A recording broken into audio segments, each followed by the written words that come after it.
Hola, nens i nenes! Avui us explicaré un altre conte, La caputxeta vermella.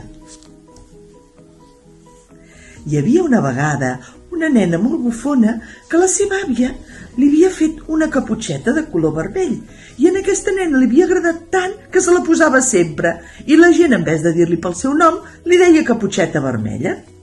Doncs un dia la caputxeta vermella estava a casa seva jugant i la seva mare li va dir: «Caputxeta, em podries fer un favor? Pots anar fins a casa de la iaia, que avui no es troba gaire bé, i li portes un cistellet amb una miqueta de berenar, una miqueta de mel, 4 magdalenetes...» «Sí, mare, hi vaig de seguida, però molt en compte, perquè has de travessar el bosc i has de vigilar molt i no parar-te a parlar amb ningú.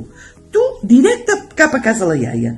«Sí, mare, ho faré», va dir la caputxeta. I la caputxeta se'n va anar molt contenta cap a casa de la iaia. Però, nois, anant cap a casa de la iaia va començar a veure floretes i va pensar: «Li faré un remet a la iaia de floretes», i va començar a collir totes les floretes que trobava pel camí. I mentre estaven allà collint floretes, se li va presentar un llop. I el llop li va dir a la caputxeta: «Caputxeta, cap on vas?» «Vaig a casa de la iaia, que no es troba bé, pobreta, i li porto aquest cistellet amb una miqueta de berenar, 4 magdalenetes, una mica de mel...» «Oh, doncs tinc una idea, caputxeta», li va dir el llop. «Per què no fem una carrera? Tu passes per aquest camí i jo passo per aquest altre.» I la caputxeta de seguida va dir: «Ai, sí, que divertit! Vinga, va! 1, 2, 3!» I van començar a córrer. I la caputxeta, pobreta, li va tocar el camí més llarg i, en canvi, el llop va agafar el més curt. La caputxeta va anar tirant, corrent, però, coi, com que estava fent un ram de flors, va trobar floretes i es va quedar a collir les 4 floretes que quedaven encara per fer un ram més gros. En canvi, el llop no es va parar enlloc, va anar directe a casa de la iaia. I quan va arribar a casa de la iaia, va trobar la iaia que estava dormint perquè no es trobava gaire bé. I va picar a la porta. Pom. «Qui hi ha?», va dir la iaia. «Soc la caputxeta», va mentir el llop. Entra, filleta, entra. «Ai, àvia, ara vinc!»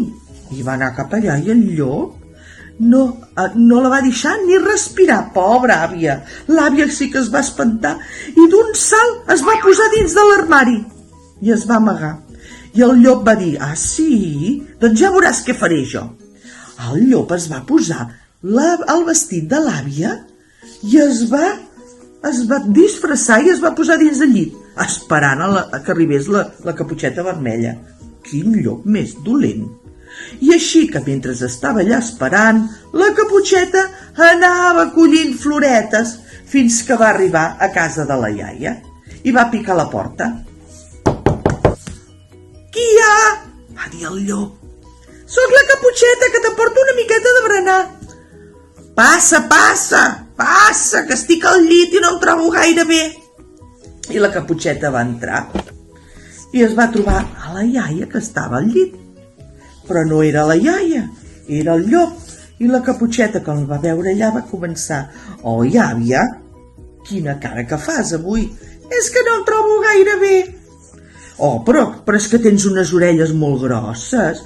Quines orelles més grosses que tens!» I el llop li va dir: «Per escoltar-te millor.» «Oh, àvia, però és que tens uns ulls molt grossos.» «Són per veure't millor.» «Oh, àvia, i quin nas més gros que tens!» «És per olorar-te millor.» «Oh, i aquesta boca? I aquestes dents? Són per menjar-te millor!» I el llop se li va tirar a sobre. I la caputxeta es va escapolir com va poder i se'n va anar corrents. I el llop a darrere. I la caputxeta, pobreta, anar cridant: «Auxili, auxili! Ai, que ve un llop que se'n vol menjar!» I vinga a córrer i el llop a darrere. Mentre, a fora, es veu que passava per allà un llenyataire que havia anat a fer llenya i va sentir aquests crits. Va entrar dins de casa de la iaia i va veure el llop que estava a punt de menjar-se a la caputxeta. I el caçador no va pensar-s'ho gens. Va donar un parell de trets i el llop, al sentir els trets, va sortir per la finestra i no se'l va veure mai més. I la Caputxeta, pobreta, espantada, li va donar moltes gràcies a la llenyataire i va dir: ai, quina llàstima, però em sembla que s'han menjat a la iaia. I dintre de l'armari es va sentir: no, filleta, no se m'han menjat a mi, no, estic aquí, mira, hasta m'han caigut les ulleres i tot del susto que m'ha donat aquest llop. Ai, que bé que va estar contenta la Caputxeta i la iaia, i es van fer un berenar amb tot el que la Caputxeta va portar. I vet aquí un gat, i vet aquí un gos, que aquest conte ja s'ha fos.